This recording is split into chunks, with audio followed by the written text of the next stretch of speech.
Alright. Okay. Time to get ready. And play this game. There we go. I got my headphones plugged in. I got my water bottle refilled. I can, for some odd reason, hear one headphone going on. So I might have to plug this in and out.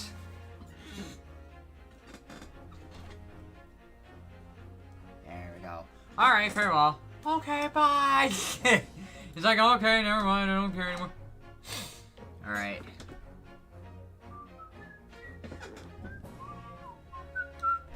Alright. Now, we are going to continue where we last. Oh, wait. Actually, I'm gonna have to change the title of this. Try not to be depressed. More like... More... jury duty. Okay, there we go. Alright, for real. Why? What are you hoping I was doing? Oh, man. Oh, man. Oh, man. Alright. Oh, Summation Examination has concluded with a rather large shift in opinion. Somehow not surprised. Stop laughing at me. Fine. I won't laugh at you. The eyes 2, the nose 4, and the feet 0. And any other body part that sounds like the majority of vote. Whatever, just go on. Which means we no longer have a consensus among the members of the jury. The trial will continue! Objection! What? What? Why? Why? I changed their minds. What are you gonna do about it?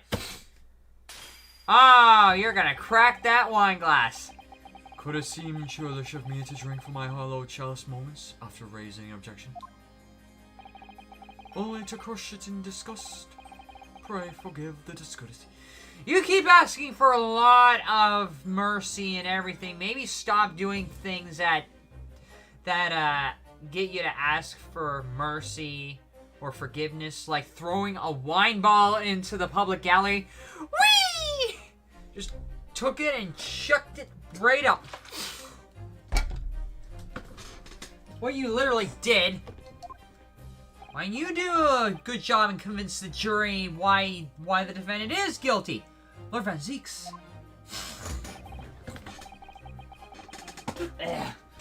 It seems I must retract my earlier remark. What do you mean? I mistakenly credited these jurors with intelligence by describing them as insightful.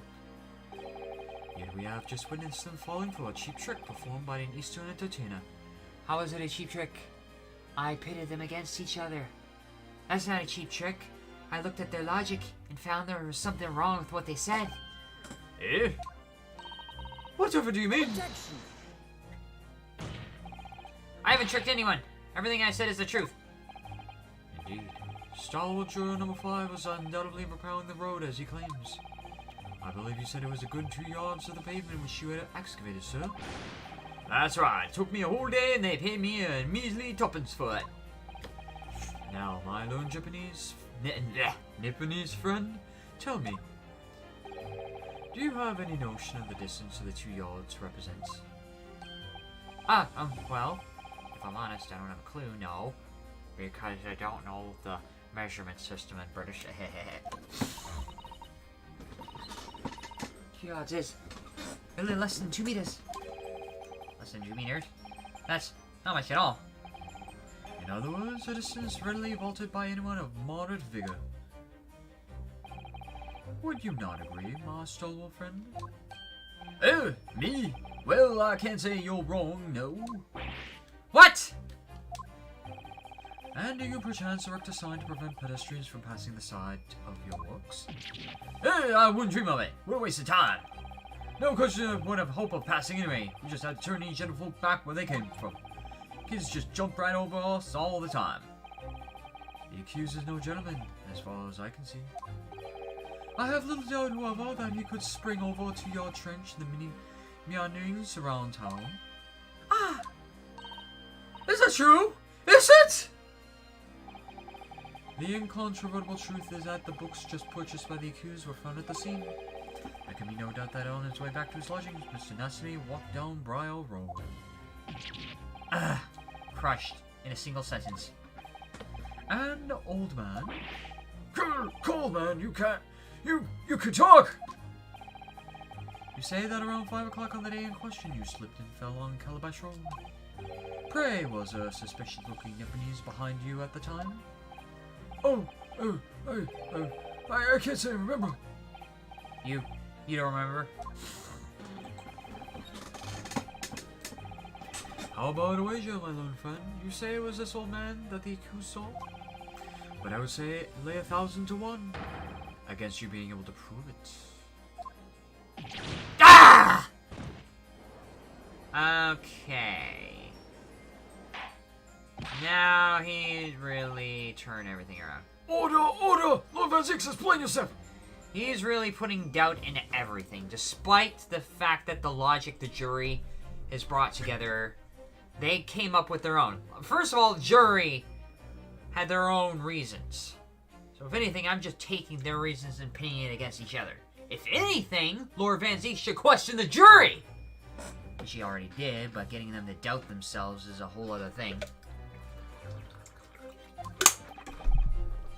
My lord?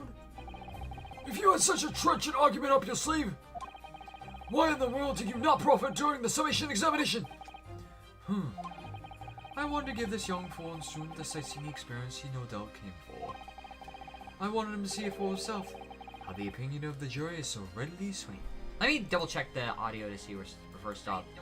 Okay, the audio is still up. Okay, fine. Let me just put this down a bit. Okay, audio's fine. We're good.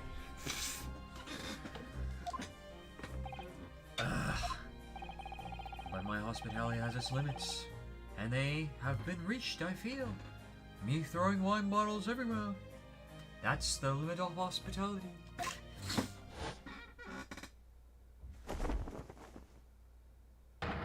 So, my learned friend, today's sightseeing tour of London is now over. What are you talking about? My lord! The prosecution requests permission to call its next witnesses to the stand. Granted! Bailiff, bring forth the witnesses! It's next witnesses? Listen, Mr. Narahado, do you not remember? We've been told on several occasions that there were eyewitnesses to the incident. Yes, I remember. One of them being a Scotland Yard policeman, no less. I'm afraid that's likely to be the prosecution's next witness. Alright, no matter who Van Zeeks brings to the stand as his witness, and no matter what they say, I believe in Soseki-san. I know he's innocent, and I'll keep believing to the very end, until this battle is over. Now, who exactly... What the hell? Witnesses, please state your names and occupation for the court. Oh god, what kind of a voice am I gonna give these two? Maybe give the girl a Pearl's voice? Constable rolling 8, sir. Nothing report on street, sir. Sir. Rolly beat?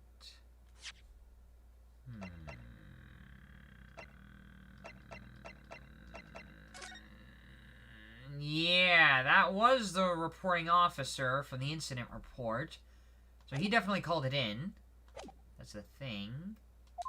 Sir. And Miss Beat. Patricia's my name. I'm proud to say I'm this young town hero's wife.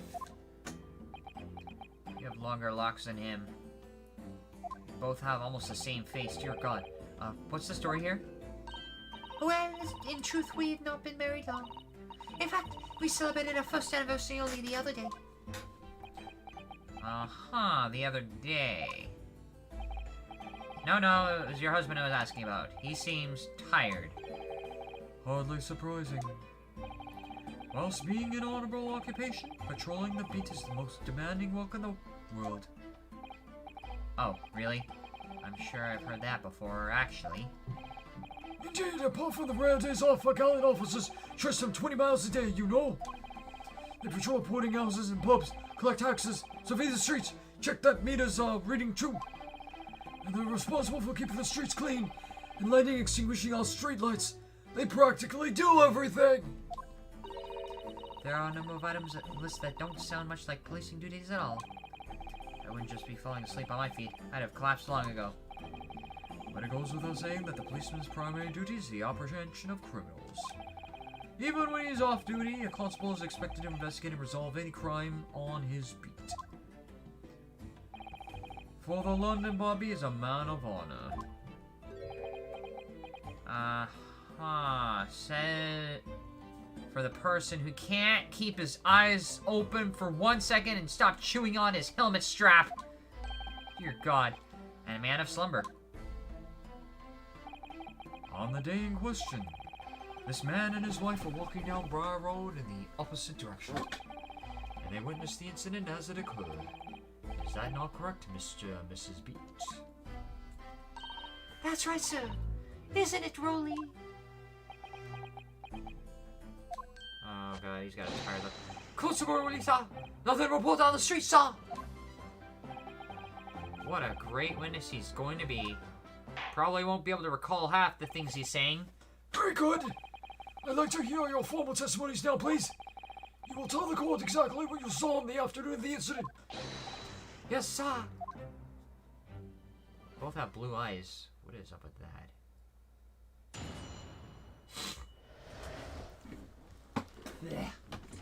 What the witnesses saw. It was our wedding anniversary, and Rolly was taking me out for a meal. There was no time to change after work.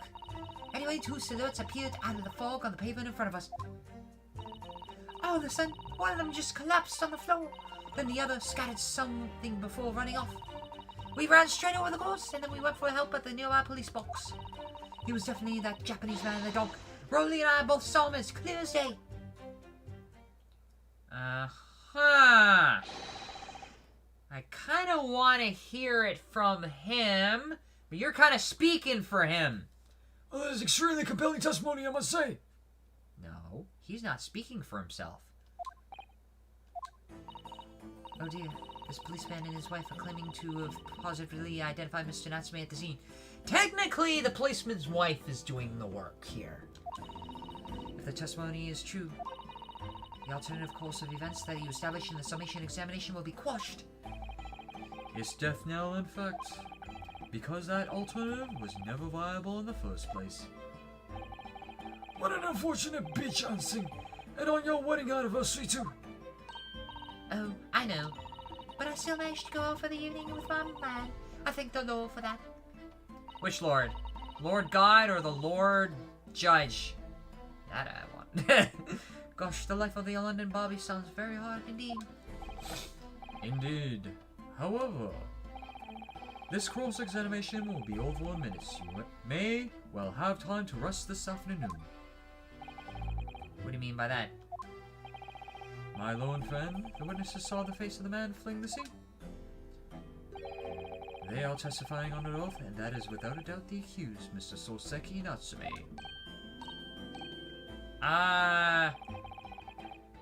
And one of the witnesses is a policeman, no less, so you appreciate the gravity of the situation, I'm sure.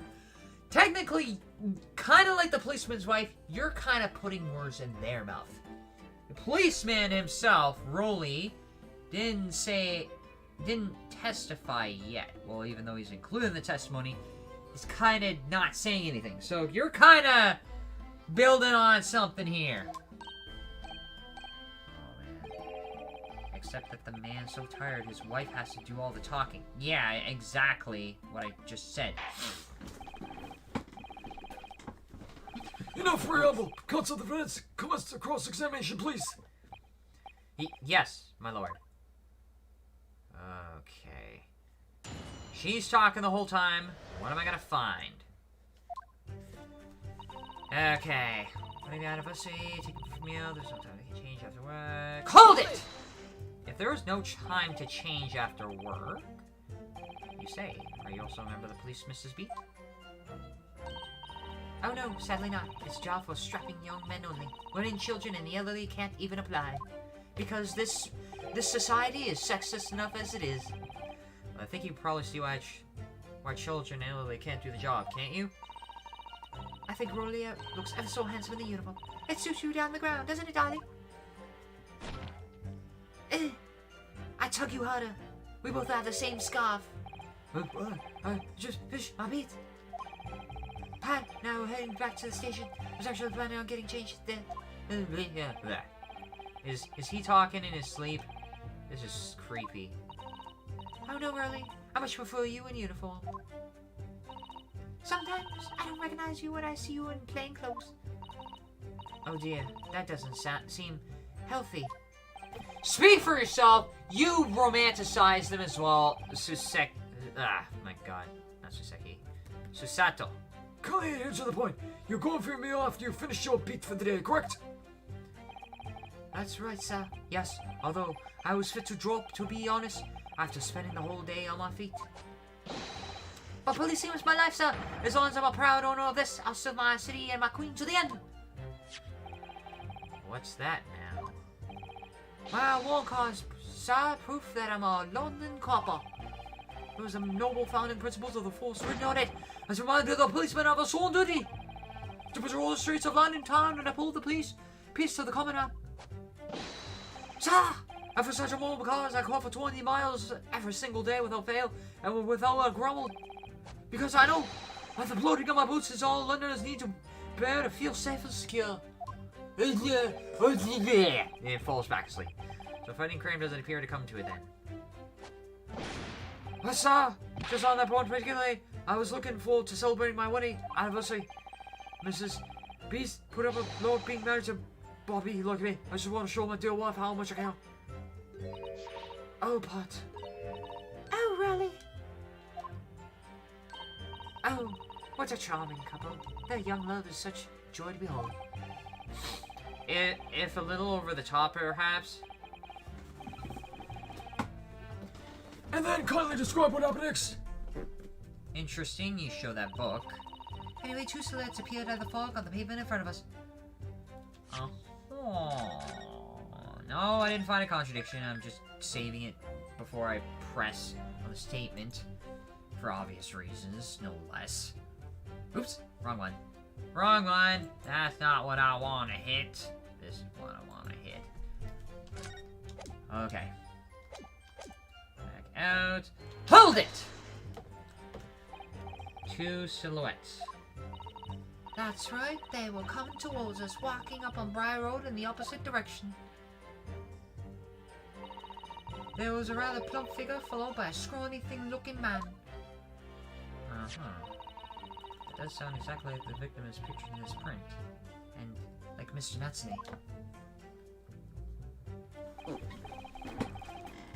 Yes, unfortunately it does. And you'll assume that at the time there was nobody else nearby. Interesting how she's not identifying who the silhouettes were. She only said a plump figure and a thin man.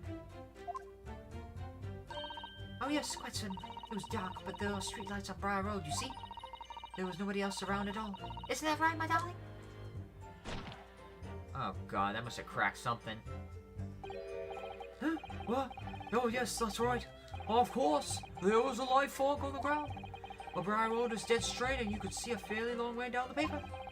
And then there was a street lighting as well. I didn't see any other pedestrians shutting down.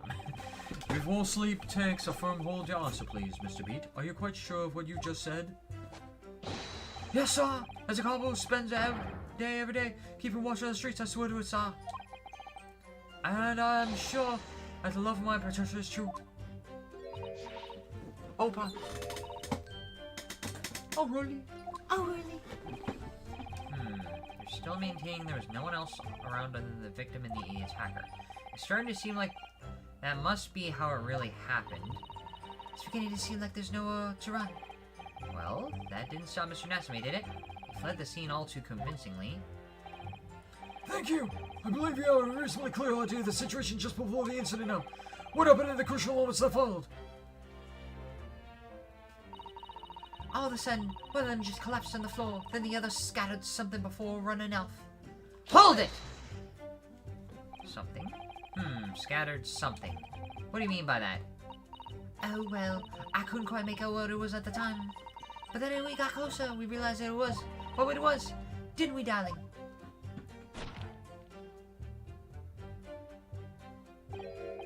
Oh, wow. Oh, yes, that's right. It was some old books. I see. All books. Yes, sir. The couple are dropped. A number of them. All around where the victim had laid the pavement. Indeed! It's clearly pictured in the photographic print. That Ruben Japanese man did what we did. That he did that deed. Hold it! Let's not forget that it remains to be established that the defendant was indeed the attacker. But we saw him. He was the man in the dock without a question. Saw. The mustache. The hunchback. The cat-like eyes. The tall mouth. The snub. Nose. Everything. I even sound like him too. Any more insults you want to throw in? That's right. He looked down at the poor defenseless woman with those terrifying intense eyes. And then he suddenly threw his books onto the pavement and ran away. I see. Weebs. This is tough. They seem as though they're telling the truth here. May I remind the court that this unambiguous testimony comes from a policewoman and his wife. Weebs, you weeb. Fine, I'm a weeb. Now please continue. Yes, sir. I sleep now. Just like that. We ran straight over the course and then we went for help at the nearby police box. Hold it! Was it your husband who went to fetch help? No. I may not be a police officer myself. I'm the proud wife of one after all. Isn't that right, my darling? Oh god, that something has to crack there. I don't know what it was.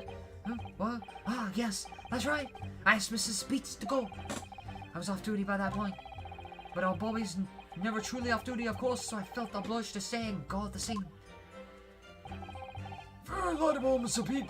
Preserving the scene of the crime is a task of considerable importance. That's why I sent Patricia. You see, I told her where to find the right police box. Forgive my ignorance, but what do you mean by exactly the right police box? Depends on the crime's location, you see, as to who deals with it. Where the woman was stabbed wasn't actually on my beat. So I told Patricia the way to the police box for the beat the incident fell under, so we should go and report it. Off I go again. I ran out as quickly as I could and asked for help from the Bobby on duty. There was nothing more important than a young couple in love working together, you know. And thanks to your swift response, the case was quickly resolved. The actions of two model citizens. Oh, please, you're making us blush. Isn't he, darling? Oh god, anymore you're gonna snap his neck or something. Yes, sir. What Patricia said, sir. You sound like a new recruit getting smoked by a sergeant. Sir! You get all frog voice afterwards. Why get this? Why get what? The game? Play it? Let's move on, shall we? It was definitely that Japanese man in the dock. Burley and I saw both of them clear as day. Hold it! It was a foggy night. But surely you wouldn't have been able to see his face by the light of the gas street lamps, would you? We absolutely could! Us Londoners have exceptional eyesight, I'll have you know. Yeah, why do you get this? I think I mentioned in many live streams that I wanted to get this because I do like the Phoenix Wright series, and this is kind of a prequel to the main series because it takes place way before the main series, like mid to late 19th century. So, right. The light from the street lamps was more than enough. And my husband already told you that the fog was light, didn't he? Ha, yes. And what of the fog? More famous for it across the globe, I believe. But it's an absolute menace to those who have to live with it, of course. Oh, it is, it is. This guy needs a new girlfriend or whoever. Frickin' gonna break his neck one of these days. Frickin' snap neck. Oh, it is, with thick. You can't even see the hand in front of your own arm. Yes, alright, I take your point. Now, can you stop shaking your husband about? No, I will not stop shaking my husband out. The constant fog makes your eyes very sharp, you see. What? That's why we can tell you for certain that it was a little Japanese man we saw. Can we, darling? God. Huh? Well, yes, that was the who's and no mistake. The mustache, the hunchback, the cat-like eyes, and the tall mouth, the snort. No, the mistake was. I'll go back to bed. Shutting down. As far as this couple testimonies is concerned, there can't be any question. It was Soseki saying they saw her running away from the scene of the crime. So that's it, isn't it? That's their entire testimony? What do you think, Mr. Naruhodo? Well, I hate to admit it, but on hearing the testimony, it really does seem as though Mr. and Mrs. B saw what they say they saw. Mr. Natsumi running away from the scene of the prior growth during that day. Yes, I feel the same. So if that's true, where does it leave us? The members of the jury are sure to call for a guilty verdict after this testimony. Oh no, then what do we do? If Kazuma-sama were here, What are you trying to say? I think he would try to find a contradiction somewhere else in the testimony. What do you mean, somewhere else? The statement about seeing Mr. Natsumi is unequivocal, calling into question that Okay. But if you could identify some other part of the testimony which appears to contradict the facts, you might be able to discredit them, to make the jury doubt if the pair's memory of the day is accurate. Oh, right.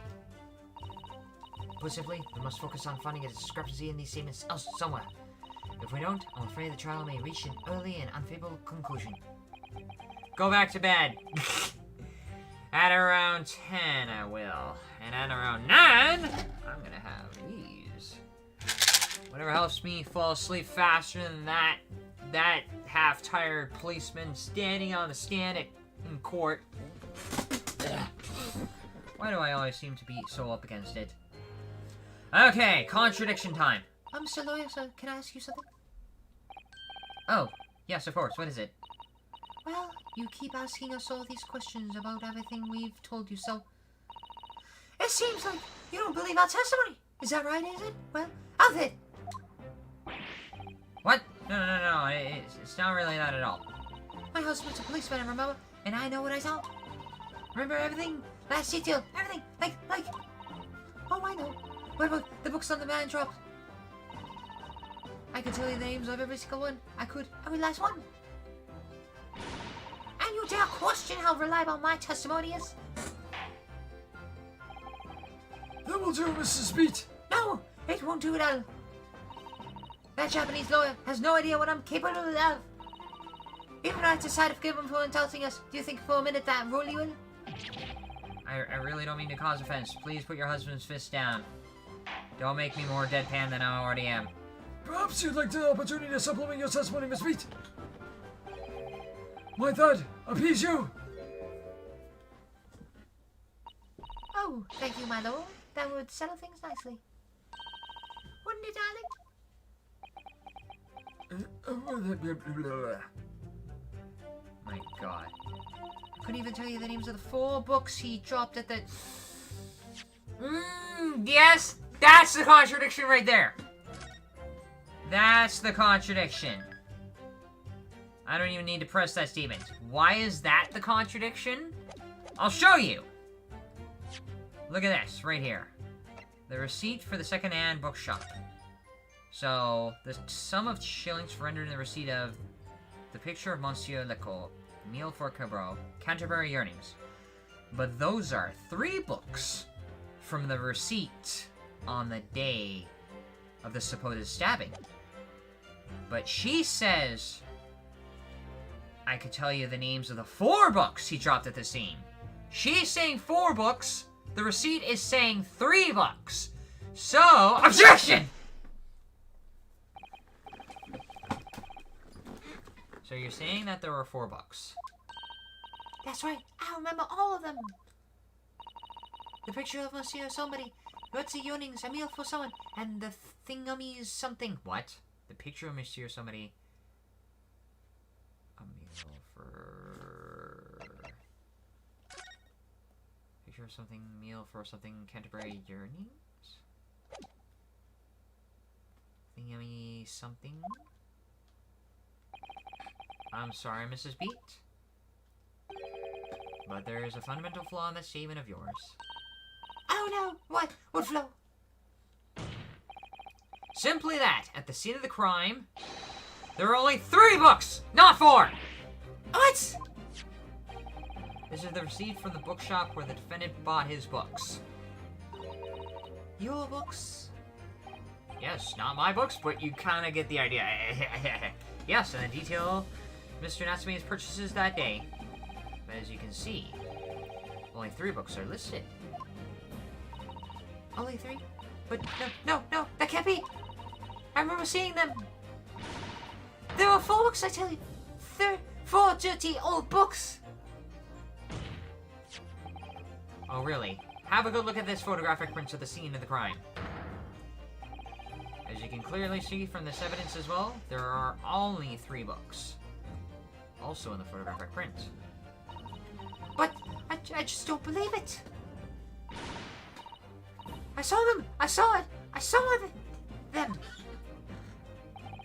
No, madame, I'm afraid your powers of observation cannot be relied upon. Grr. So cannot be denied. That though you say it was the defendant you saw, you could very well be mistaken. Oh no! Oh no! Oh no! Oh no! No! Objection! Okay. That was Garnetzx. Are you gonna possibly say the victim possibly had a 4th book? It's plainly evident. That is your powers of deduction that cannot be relied upon, my learned Nippies friend. What? What cannot be denied is that these 2 witnesses saw the accused running from the scene. A fact that you know very well you have no hope of disproving. Ah! So you've striven to avert attention from that by dint of some inconsequential discrepancies. Would that be fair? That brings to question why she saw 4 in the first place. That's fair. He sees right through me. But your plan is somewhat recoiled against you. What are you talking about? It's quite simple. Let me explain with the toast.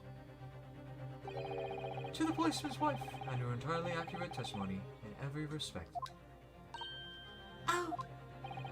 You see, the matter is not up for debate. At the scene in the Briar Road, a total of 4 books were most definitely found. Objection! Where? Where's the 4th book? But what about the photographic print? What about the receipt? It only shows 3 books. Quite right, only 3 can be seen in that print. That print? You mean to say you have another one? Or there's something beyond the print? Ah, great, you threw wine at the fire again. Into the fire goes! Allow me to present another. One that shows the victim's hand. What the? The Lion's Pride.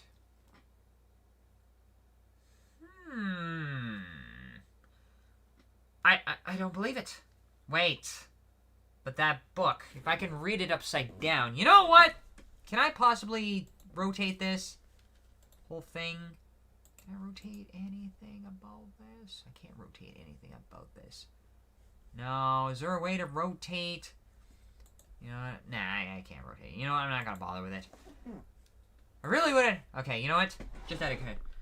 OBS, how to rotate image camera. Right.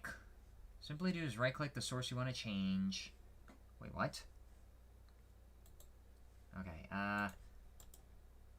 let's see. Transform. Where does it say rotate? I don't see rotate. Order. Move up, move down. It doesn't show anything. You know what? Screw it. I'll look at it later. But it does say the Lion's Pride upside down. That's interesting. That was a book. It's the 4th book. As you will observe, the 4th book was hidden from view in the original print by the victim's torso. No. No!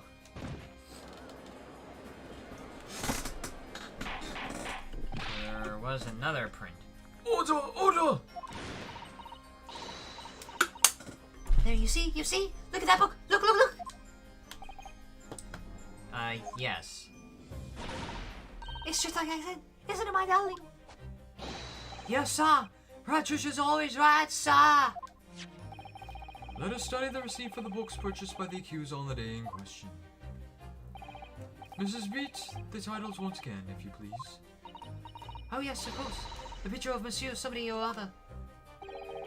The picture of Monsieur Lecoq. The Woods at Yearnings. Canterbury Yearnings. A meal for someone. A meal for Garborough, in fact. As the court has just heard, the witness remembers the book titles flawlessly, save a few minor details. Mrs. B's powers of our collection can only be described as exceptional. Did you hear that, Rolly? The gentleman paid me a compliment. Yes, sir. Flawless, sir. Patricia, it's flawless. Ah! Aye, sir. But there are only 3 books on the receipt, and Mrs. B mentioned 4. Where did the 4th one come from? There's nothing surprising about that. Clearly, the 4th book is that which is shown in this photographic print. I'm sorry, Counsel, but that does not seem odd. Why should the 4th book be omitted from the receipt? Not odd, my lord. Not odd at all. As the photograph clearly shows, the 4th book was found in the victim's clutches. In other words, it belongs to the victim. Yeah, but why? That book is oddly familiar.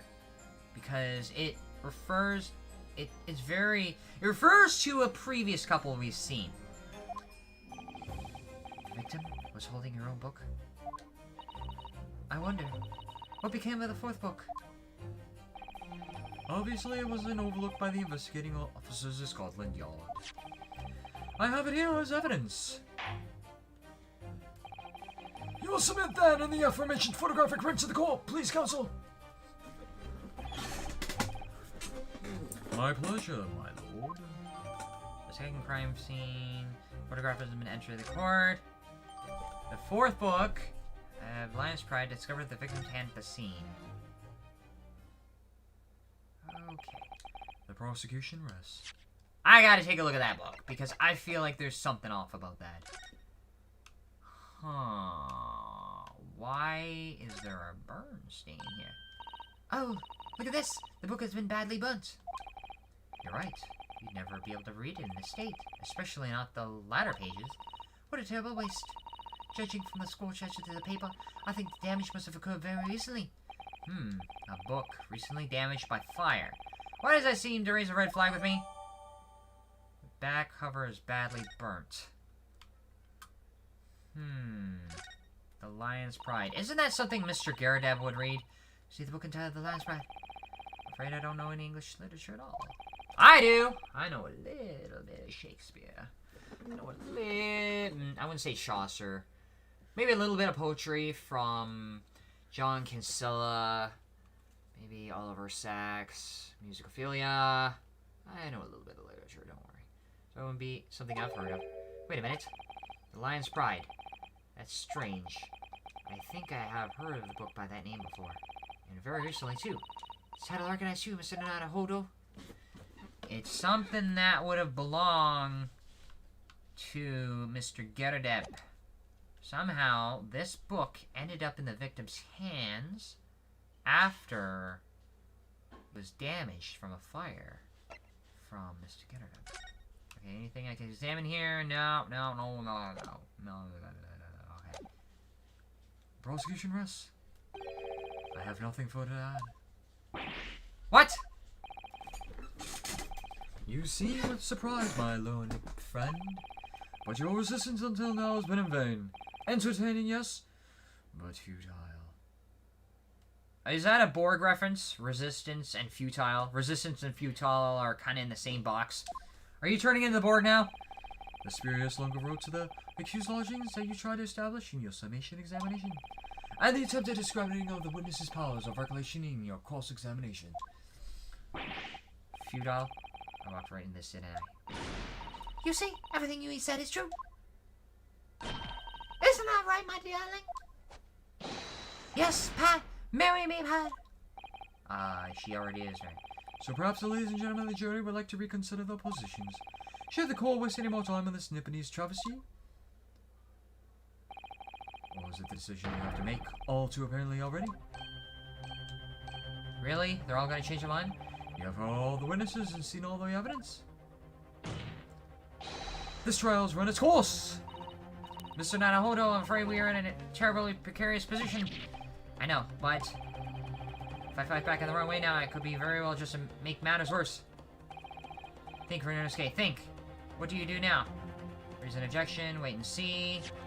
I'm gonna save it, obviously, because I'm gonna raise an objection to a statement made by Patricia. Raise an objection. Objection! I'm not done yet! No, my lord and friend, it's over. That last cross-examination was your final chance to establish a credible defense, and you failed.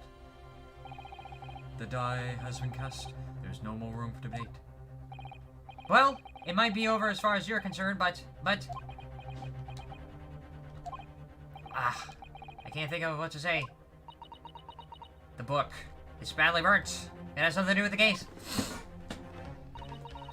If I may, Lord Van Zeeks, it seems somewhat boorish to close down the debate at this point. Your insignificant little Eastern Isle must be a lawless hole indeed. Will the lowly judicial assistant have the audacity to intervene in a moment like this? Oh. I am, to my shame, still a very inexperienced lawyer. So you will have to forgive me, but I consider my assistant's advice essential and her opinion is invaluable. Mr. Nanahodo! One of this land's great guiding principles is tolerance. So, the court will hear you, madame. Go ahead, Mr. Sato, please. Very well. Pray, what insight can you give us? What have we overlooked in this matter that you see fit to pursue further? Well, the court has been presented with new evidence, but only after the last cross-examination finished. I see. And you believe that this new evidence warrants further examination, do you? Yes. Mr. Nanahodo, what do you think? It's just possible that this new evidence might be the decisive proof we've been waiting for. The judge is sure to ask the members of the jury to answer the leanings in the moment. Okay. And of course he's sure to ask you to explain what the crucial piece of evidence is and why. So we must take this opportunity to examine the newly presented evidence as thoroughly as possible.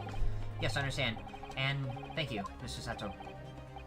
Mr. Sato-san has managed to win us one last chance here. I can't let it go to waste. The defense wishes to present evidence, my lord. Very well. The defense may present one further piece of evidence. Evidence that apparently offers a prevailing insight to the case, and hitherto have been overlooked. The fourth book. The back cover is badly burnt. Here! The evidence in question is what we can see from the newly presented photographic print of the crime scene. The fourth book, found in the victim's hand. Objection! We have already discussed the fourth book at length. Other than it being the victim's grasp at the time of the incident, no significance has been attached to it. Pursuing the matter further would be a flagrant waste of the court's time, as you well know. Ah! Yes, I'm afraid, counsel, I must concur with the prosecution on this matter. When I afforded you this opportunity, you led the court to believe that the evidence in question contained a hitherto undiscovered clue. So I must insist that you elaborate, counsel. You identify this clue at once. Do I make myself clear? Oh, yes, my lord. It's, Mr. Nanahodo. I believe the prosecution is trying to avoid a thorough examination of the evidence, which means you may very well be on the right track. Yes, you might be right. So, counsel, precisely where is the better clue to this case? Which of the book conceals? This. Here. Got it! Got it! I would ask the court to observe the back of the book in question. The back? What do you mean? Good gracious! It's been burnt to a crisp! So we have to ask ourselves, why was the victim clutching what is clearly an unreliable book? It is an undeniably and extremely unnatural thing for her to be doing. Objection! Unnatural, you say? And what of it, my Nipponese friend? Oh, Were I to concede the point, as if it bears no relation to the case, there is nothing to discuss. So, should you wish to assert this fire damage as some veiled clue as to what happened that day? One Piece or Chinese? Neither. Pray do enlighten us, what truth does the charred book hide? It shows that it belonged to somebody else. That's what it is. Let me check one thing. Okay, we're fine. I just had it. There we go. Ugh.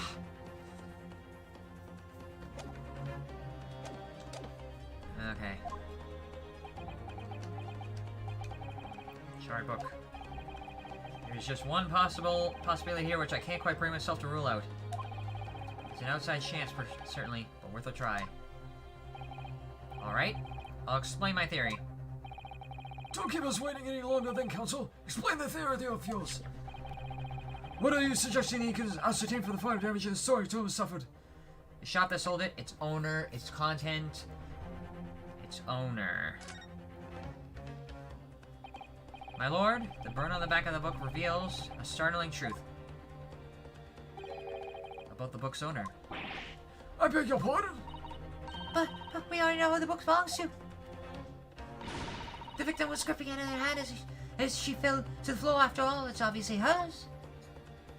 Nope. The question of how this book came to be in the victim's hand is yet to be answered. However,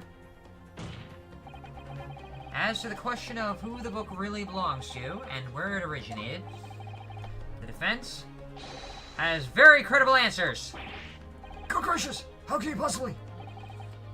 Very well, I'll play one with this futile attempt to delay your inevitable demise. But do remember, the members of the jury may well burn you if your little gamble goes awry.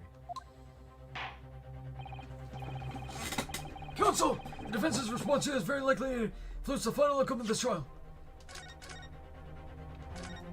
It belongs to Mr. Garnetzx. That's who it belongs to. So tell the court, who do you claim the owner of this book? Mr. Garnetzx. Because he had his place burnt down. Here! Take that! The answer is that the book belongs to the couple who own the house where the defendant has his lodgings. A certain Mr. and Mrs. Garnetzx. The landlords. Ooh, the first time you're nervous, Van Zeeks. As whether this is extraordinary coincidence or some kind of fate at work, I don't know.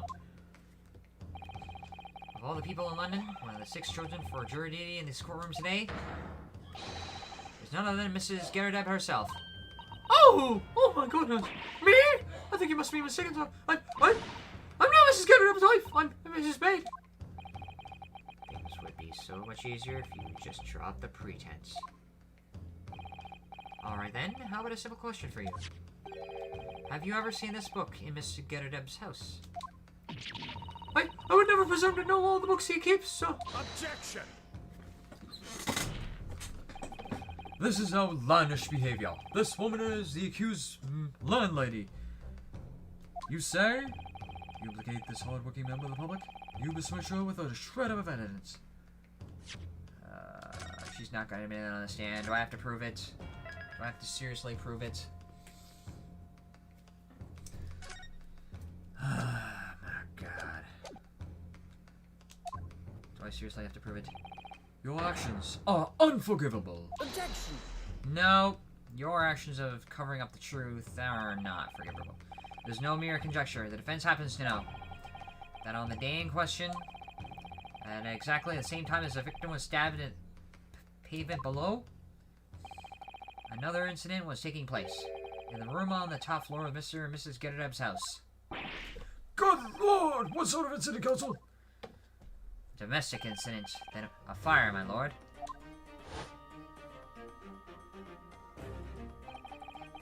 Right as I was, happened in the blink of an eye, you know. No place filled with smoke. Couldn't see a bally thing. Didn't take long for the fire to spread, of course. The bally furniture started going up as well. Most of it is, I lost my favourite book called The Lion's Pride. Oh, Van Zeeks, that look on your face, dear God. Alright, it's 9 o'clock. Which means I need to grab my melatonin.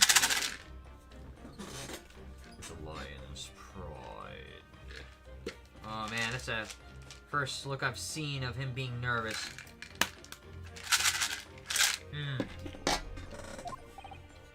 What's all the first title of the subject of this debate? Oh, David! Objection! This is risible. All you told the court is that the book by some of the name or the same name was involved in a fire. In which case, it would be reasonable to assume that it was burnt to ashes. And entirely unreasonable to infer that it magically removed itself to the scene of the crime. Perhaps it would make more sense if I told you that the cause of the fire was marital discord. Without going into details, it appears that Mrs. Garnetzx was considerably enraged. Apparently, she continued to attack Mr. Garnetzx even amid the flames. Oh, how awful. I can't even imagine being so horrid to the one you love. Can you, Rolly? You goddamn hypocrite. Absolutely not, sir. My Patricia would never raise a finger against me. I would, There, fall asleep again.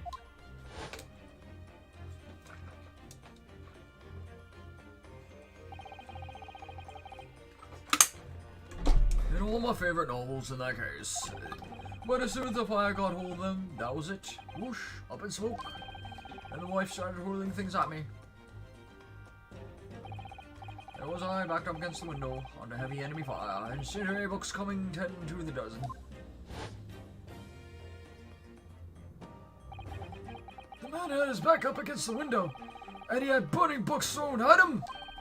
Goodness gracious, are you suggesting that the book was thrown through the window and landed coincidentally at the scene of the crime? Objection! No, a thorough investigation of the surrounding area was conducted at the very evening of the incident, and there's no report of the Garnetzx window pane being broken. That's quite true. We also saw no sign of broken glass when we visited the Garnetzx household. But it is not conceivable that the window was open at the time, and Not even remotely! Let's not forget the season and the chilling weather that accompanies it. No Londoner would ever leave a window open in the middle of winter. ah!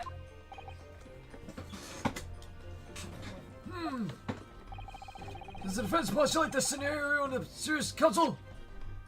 Okay, so somehow the book ended up at the crime scene. How? From the room where Mrs. Garnetzx and Mr. Garnetzx were in. So how did the book go there? Do you honestly claim that the book found at the scene of crime was a flaming projectile thrown by Mrs. Garnetzx's wife? Yes. I believe it's a possibility, my lord. Okay. It's quite enough.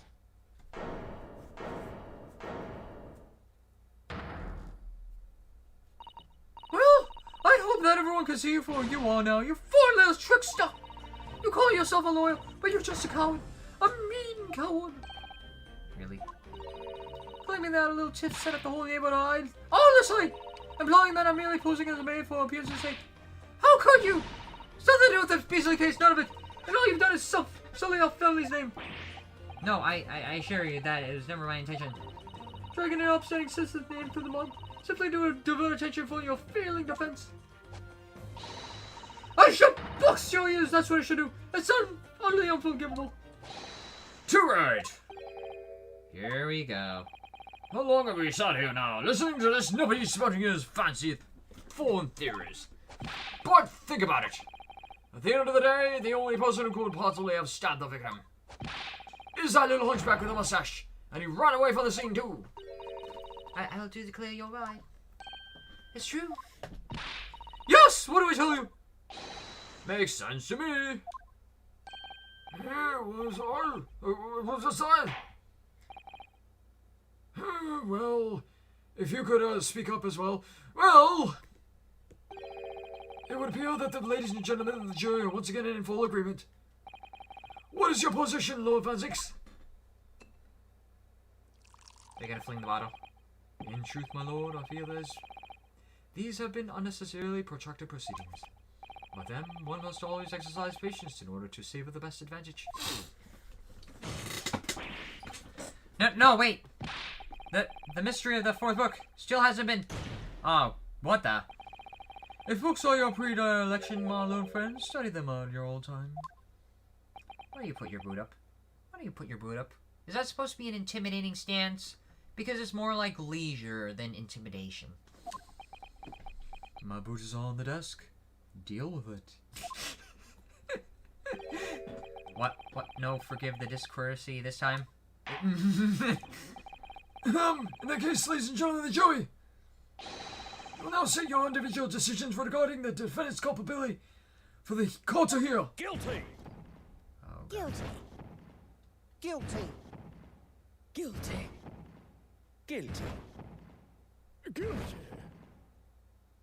They're all gonna go at once. Wow. Okay, so we have to go through another summation examination. Again! Thank you for the unambiguous response. That's twice now! It's over! Listen, Hodo, don't give up. Mr. Sato, have you forgotten? The battle isn't over yet. You're not suggesting... Of course, the defense has the right to do another summation examination at this point.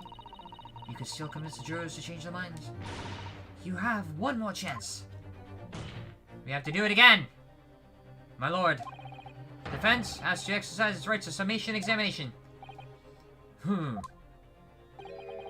believe you still have tricks up your sleeve.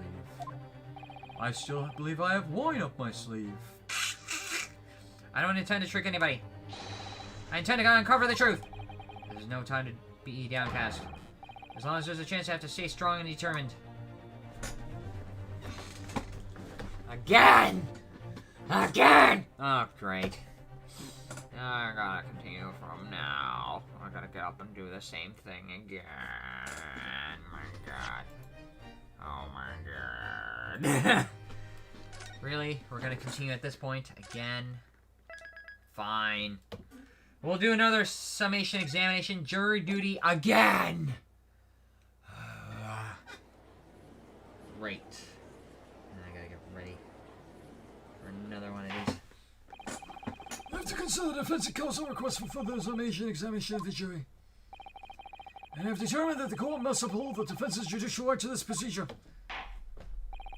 So, counsel, you will now proceed with your second summation examination.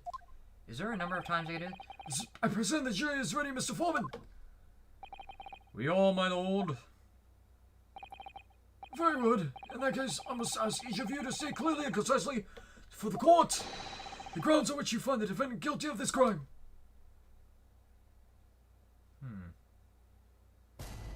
Judicial findings. The juror's contention. The accused left behind evidence at the scene, didn't he? Those 3 books of his. If there was some novel alternative explanation about how the victim was stabbed, I might reconsider. Alternative explanation about how the victim was stabbed. Even if the woman was throwing books, it can't be related to the crime if the window was closed, can it? You and me, it was only a little book, hardly life-threatening, even with a direct hit. Direct hit. Look, I just want to get this over with. If I don't bring home some pay tonight, I'll be in time to be in trouble. Come to think of it, we had a fire at home a while ago. It gave me sneezes.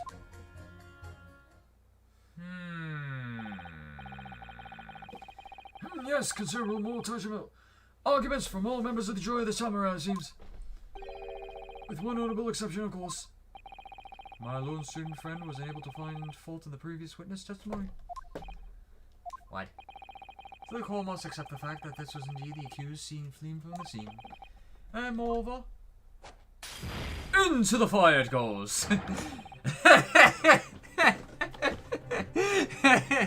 Into the fire. No one else was even at the scene to commit the crime.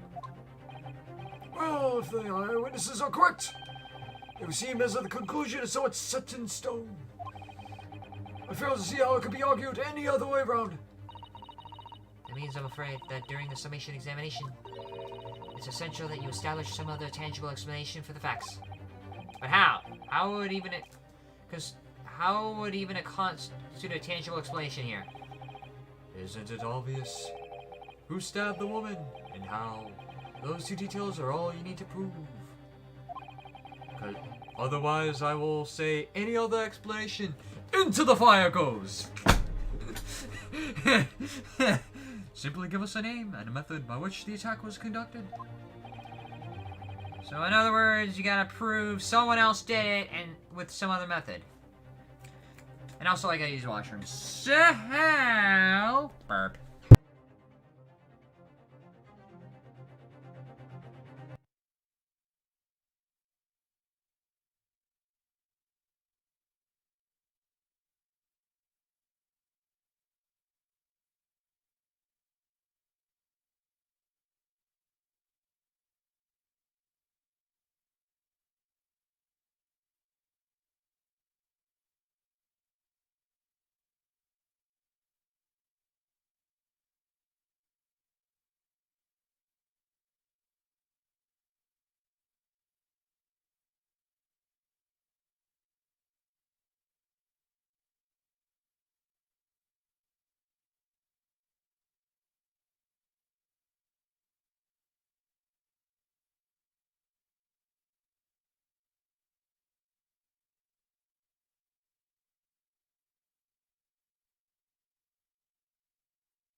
Okay, where was I? Oh, back to the usual. Alright, hold on a second. Alright. Here, here, here, and y'all. And... Okay. Yaw. And there was I thinking this might be hard. Mr. Naruhodo, you have to do it. Otherwise, this really be where the trial ends. No pressure then. That's quite enough of preamble. Proceed with the summation examination, please. I presume you're prepared, counsel? Oh, yes, my lord. Alright, Ryunosuke, focus your mind now. Ah, double slap. Clearly, the key to the summation examination is going to be juror number 4, the maid. Or should I say, Mrs. Garnetzx? We have a book that disappeared from Miss Garnetzx's house on the evening of the incident. And the 4th book found inside the victim's hand. There must be a way to link the two. Yes, that's what we have to find. Using every technique I've learned in my short career so far, whatever it takes. Don't forget to keep an eye on Mrs. Garnetzx and how she reacts, even to the things other people say. Really? Keep an eye on her? During examination, the defense's rebuttal. Accused left behind evidence of the scene, didn't he? Hold it! So what? As we now know, there were 4 books, not 3. Well, what difference does it make? Excuse me. Oh, shoot. Juror number 4. Wrong one. Wrong one. Wrong one. Don't ask somebody who isn't doing stuff. Okay, I should have done that. I thought that would just cause everything to continue, but no, not ask a witness during something. Alright, fine. Move on. Skip. Skip and move on. Oh god, I gotta skip the whole thing. I should have saved right before, but what the hell. Alright, I gotta skip everything. Okay, skip it all, because I heard this before. Oh, man. Frickin' snowy Santa Claus. Alright, skip all that. Skip. Into the fire goes. Burn them all! No, don't frickin' go Mad King on me this time. Alright, skip. And then we arrive to the defense's rebuttal. Double slap one more time. That's gotta hurt. Don't know how you can go through that. Alright, how she reacts even to the things. Examination. Now save it. Now we can begin.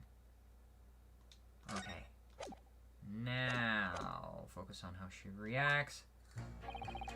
Use a line. Hold it! Alright, just focus on what he's saying for now. As we now know, there are 4 books, not 3. Well, what difference does it make? There's every possibility that the 4th book, in fact, belongs to the defendant's landlord. Yes, that's what I have a problem with. Sorry. Well, at the point of the wound was stabbed, this landlord fellow was at home, wasn't he? Enjoying a fiery scrap with his wife or something you said. That's not exactly how I put it now. Well, anyway, the point is, the fellow and his wife were someone else when it happened. I think that's what you call a strong alibi. No, it couldn't have been the landlord who did it, which only leaves the deputy's fellow. You're not reacting? Honestly, I can't see what all this palaver's about. It's a done deal, isn't it? She's not reacting? I suppose it is, ever since I had nothing left witty to say. There's some novel alternative explanation about how the victim was stabbed. I might reconsider. Hold it! So if I found something... So, you might be willing to change your decision, you mean? Oh my, such a delightful on your face. But I'm afraid I shan't be swayed by emotion. I can assure you there is no emotion here. Despite what you think of me, I'm a very modern, metropolitan, and rational woman. That's great. If one reads the morning papers, it's all gone by tea time, isn't it? So that's why you read them in the first place. Oh my. You see, modern, metropolitan, and rational thinking, wouldn't you say? I thought modern society stirred a little after, but fine. And not at all extreme.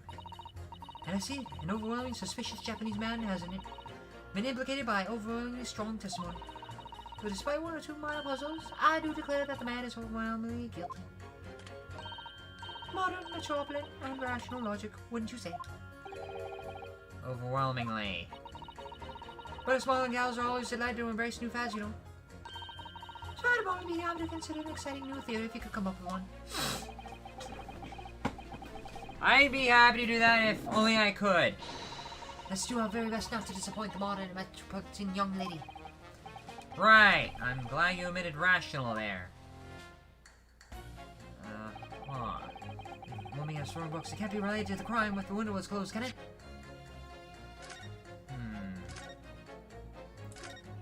Oh, man.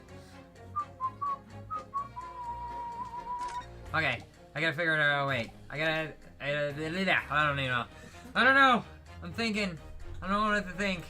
I don't know who to pit who against each other.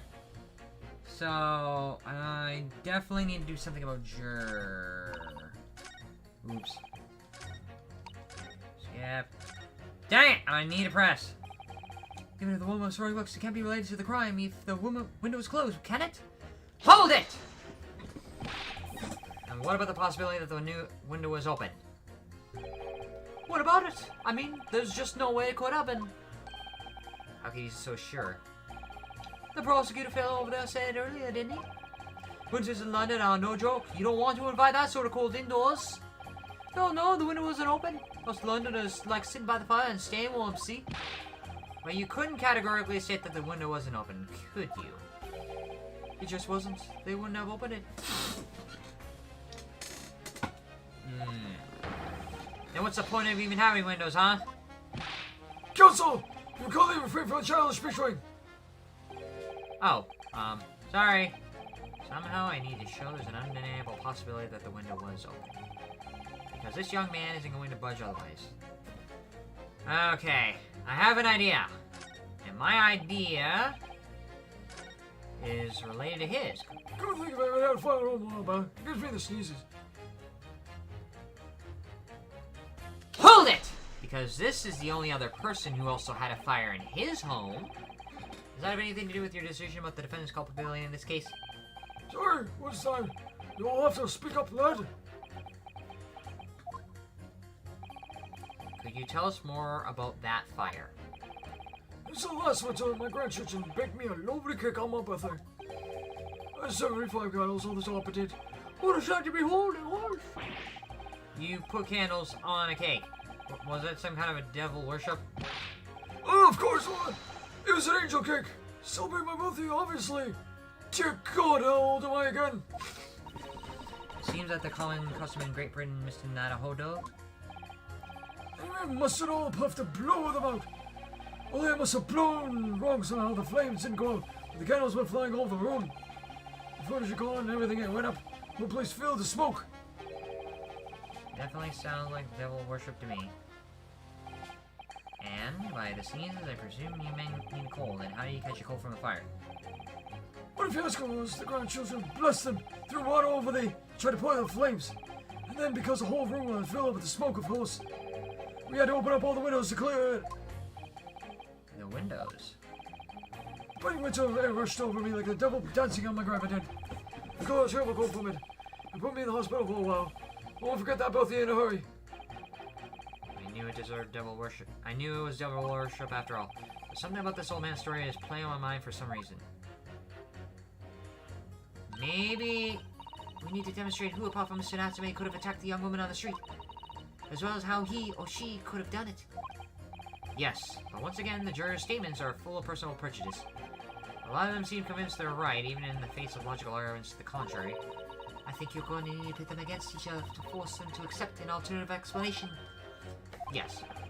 I don't necessarily need to find contradictions between their assertions, just a connection might do the trick. Alright, I'll see what I can do.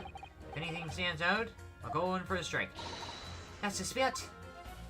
So that old man's testimony might be able to be pitted up against this young man's testimony.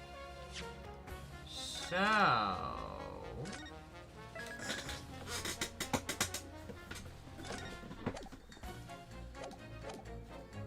crime was closed. Okay, so pit you against you! These two jurors' statements clearly contradict one another. And to who? How exactly, counsel? Don't point at me again. I told you it wasn't me. What was that you say? Speak up, lad. Speak up. Juror number 3, do you see?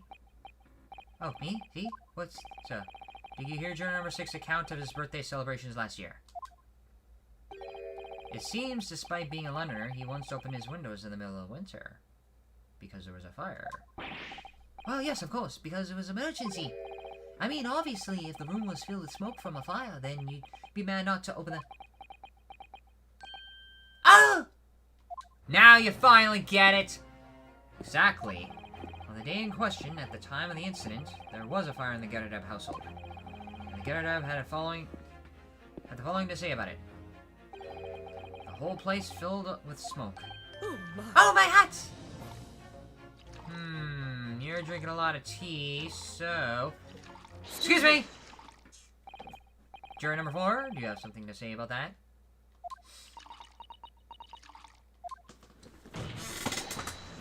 Mrs. Garnetzx! Oh, dear me! What is the meaning of this? How do you imply that I'm hiding who I really am? It's imperative that you confirm something for the court. So please, it's time to drop the pretense now. What is it? When the fire started in your house that day, did you, your husband open the window? What? I beg your pardon. What are you insinuating? The room would have been thick with smoke after the carpet and bookcase caught fire as they did.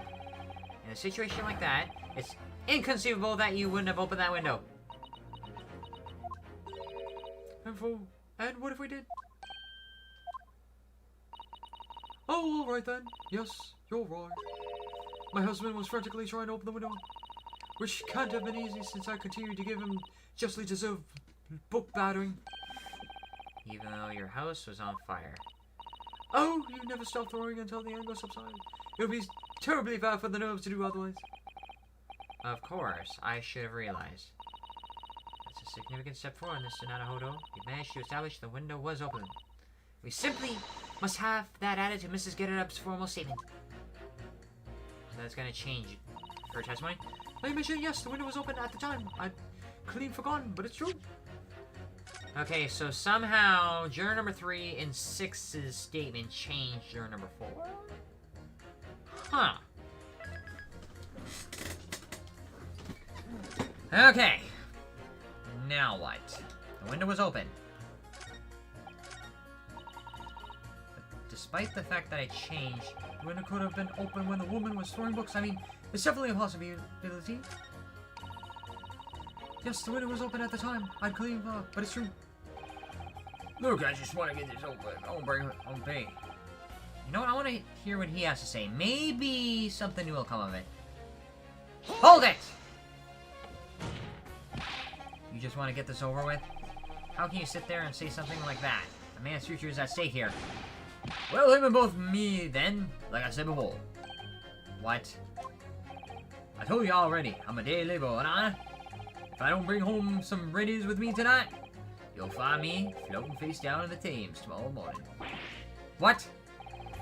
You heard me. My missus ain't want to mess about. You know, she can be fierce, believe you and me. Another shining example of marital bliss, then. A situation like this cropped up the other day. It was, well, you know, it's funny. I can't quite remember. Sorry. Oh, it was too frightening. That's the thing. I must have blocked it out.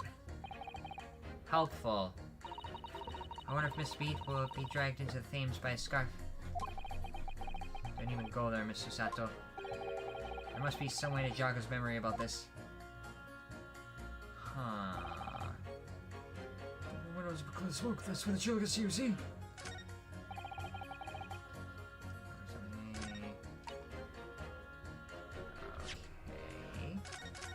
Okay, I don't know who to pit against who, because I gotta look at everything as a logical statement.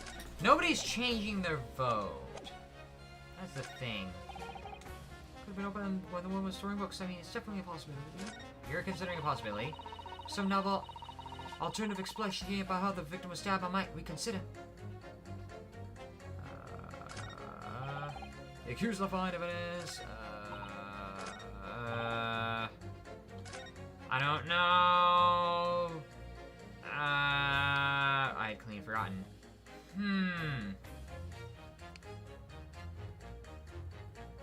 Interesting. We have a word by juror number 5 and number 4 about the word forgotten. So, hold it! The fourth book found at the crime scene shows very obvious signs of fire damage. And the title of the book is Lion's Pride. The same title, in fact, as the book Mr. Garnetzx told us he'd been reading. Oh! Well, I really couldn't say. On the day in question, did you or did you not throw at your husband the copy of Lion's Pride that he'd been reading?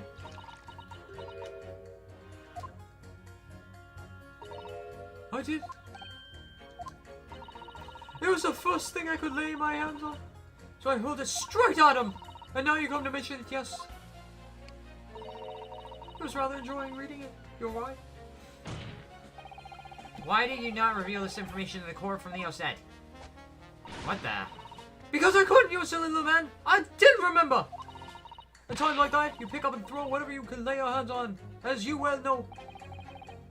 I really don't. I barely noticed I was throwing a book, much less the title of it. Excuse me! Why was this going on?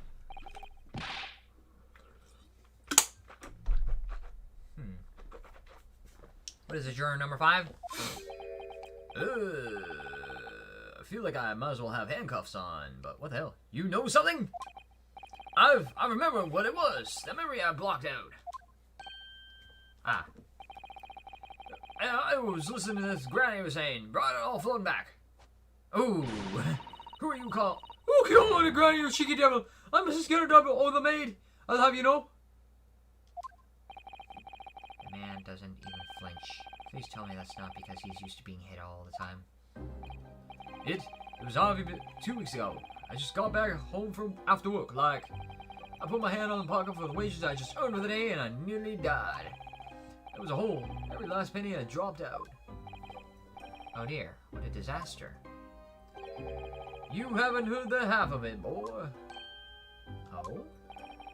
The wife was cutting up some chicken at the time. I could hardly get the words out, but I told her straight. I've lost a day's wages, love. Next thing I knew, the blade was whistling past my ears, stuck into the wall next to me, about an inch deep. No words, just terror. I could smell that, you know, the god-awful stench of the Thames. I'm sure I was going to end up face down in the muddy banks that night, I can tell you. No, that's a real disaster, isn't it? I'll never use the word lightly again. Anyway, the point I'm trying to make is this. When a woman loses a rag, they'll throw everything at you, knives, hatchets, hammers, you name it. Mr. Not... Oh no, you mustn't think all women are so short-tempered and unrefined. No, I wasn't thinking that. Throwing household objects at people is, well, it's so uncivilized. At least attack with honor, using a bow or the like. Like a dagger, stab someone right through the heart. What, attack? Who are you gonna attack? Never mind. Anyway, this man's words could be rather significant, I think. Alright, we'll come back to the bow and arrow thing later, if I dare. Woman age will hold anything at you. The kitchen knife really brought that home to me.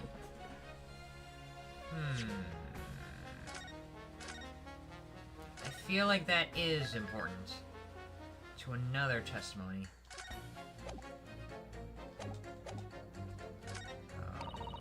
Okay. For books, definitely a possibility. If there's some novel explanation about how the victim was stabbed, I might reconsider. I feel like jury number 5 and number 2 could be pitted against each other. So, pit jury number 5 with jury number 2. Some novel explanation about how the victim was stabbed, I might reconsider. Women in a rage will hurl almost anything at you. The kitchen knife really brought that home to me. So, that's an explanation. So, here! Those two statements clearly have a deep, significant connection. Good grief, you mean they don't contradict each other? Explain counsel all at once! Jury number 2, do you think perhaps that this could be one such novel alternative? Oh my, whatever do you mean? An alternative explanation as to how the victim was stabbed in the back. What are you talking about? It demonstrated that the 4th book, The Lion's Pride, that was found at the scene of the crime, originated in Mr. Garnetzx's room on the top floor of this house. Are you telling me that the knife originally belonged to Mr. and Mrs. Garnetzx?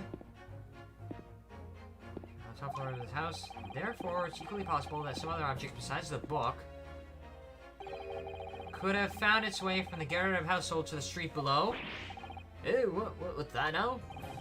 After all, Mrs. Garnetzx could have thrown any number of different objects at her husband. Isn't that right, juror number 4?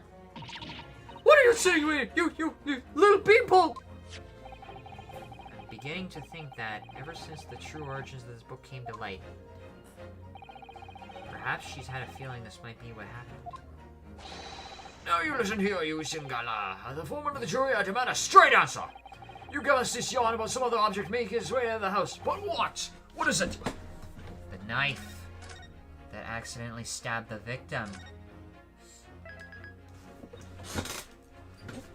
That's what it was. The big jackknife. Commonplace folding knife found in the lodge of the victim's back. What was it? I know exactly what it was. You're really taking a big gamble here. A bold accusation to make, but I haven't had any real evidence to back it up. But I'm certain that at the very least, this warrants further investigation. Alright, Mr. Foreman, I'll try to explain the defense's theory. The other object that found its way from the Garnetzx household to the scene of the crime was the knife. Here! Juror number 4, Mrs. Garnetzx. What? What now? I must apologize in advance for this. But I need you to confirm something else for the court. This knife. Have you ever seen this knife before? Ah! Good Lord Consul, what on earth are you doing? That's the weapon that was launched into the victim's back, man! Something tells me she does recognize the knife. My lord, remember that when the victim was attacked, Mr. and Mrs. Garnetzx were in the throes of an argument. Mrs. Garnetzx was hurling anything she could at her husband, who had been backed up against the window. A window that had been opened to clear the smoke, through which the book sailed to land at the crime scene. You can't seriously believe the book was found in the victim's grasp? Are you saying that it flew out of the window and across the street to land neatly in her hand? Even the Mrs. Kent hasn't got a name like that. Yes, I admit, there are many details we don't yet understand. But that's the point. That's precisely why we must not allow this trial to end. Not right now! Oh my. Mrs. Garnetzx, your answer, please. Have you seen this knife before or not? Oh! Ah!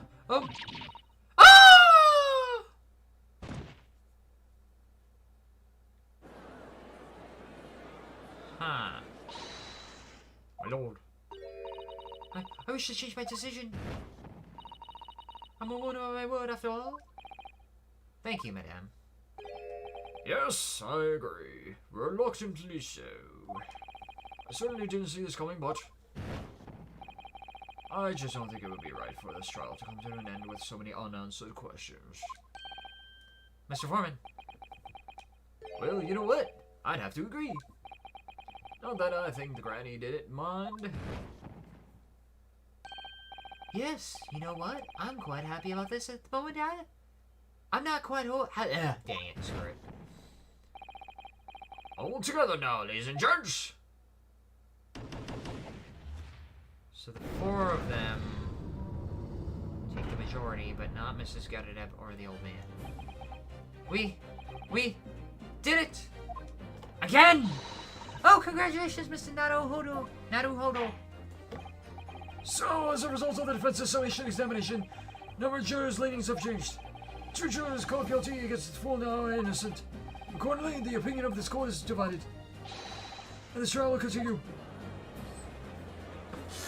What about Mrs. Garnetzx? Oh man. That was a weird little daisy-chained events of changing everybody's mind. Now then, Lord Garnetzx, how does the prosecution wish to proceed? I don't think he's impressed. I'm pissed off. That's all there is to say. This trial is rapidly descending into a farce. Dear God, I cannot describe the words of my sheer disdain. Except into the fire goes. Ladies, a cork of wine, the first few sips are bitter enough. Oh, these sweet. Into the fire it goes! But what follows is so repugnant. It's good for nothing save the gutter.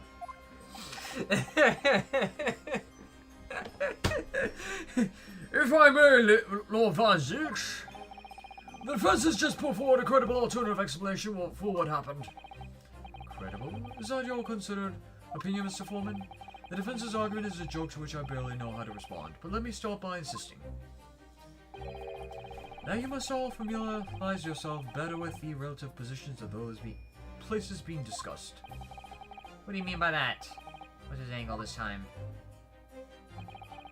It should already be more than apparent that between the crime scene and Mrs. Garnetzx household runs a rather wide street, Briar Road. Which means that the distance from the Garnetzx house to the scene is some guess 15 yards. Let me see. 15 yards. That's around 14 meters. Oh, 14 meters. Oh, that's a little farther than I'd imagined.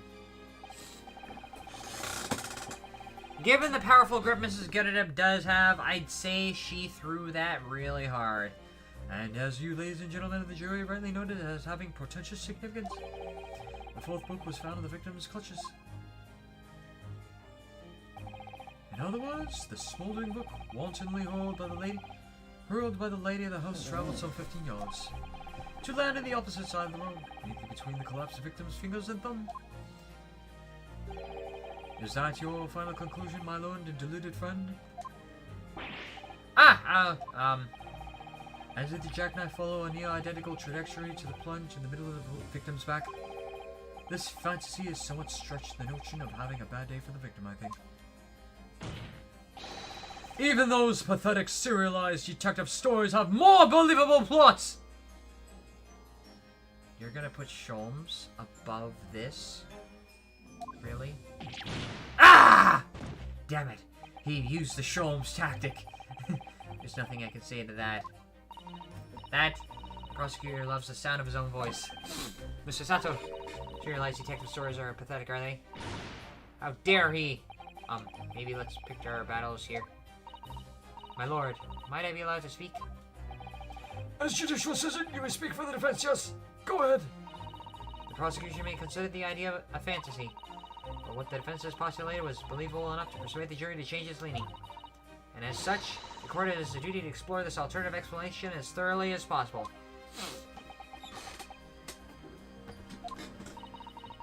To that end, jury number 4, Mrs. Joanne Garnetzx, must be called to testify and submit to cross-examination. Cease alive! Cross-examination for juror! Oh, crap. How's that gonna work? Order, order, order! Well, this is highly irregular. Has that ever been done? Bringing the juror to testify. It is unprecedented for a member of the jury to be summoned to the witness stand. Objection! Oh god, you did it again! And unnecessary, such as this fling of the bottle, not into the fire, but into the public gallery. And all for six. Why'd you fling the bottle again? There are already witnesses in the stand whose testimony the defense may prefer to cross-examine.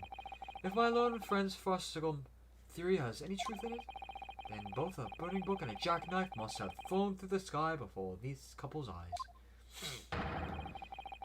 We must assume they would be able to testify accordingly. What say you, witnesses? You gotta be able to testify to seeing something like that, or not. Yes, sir.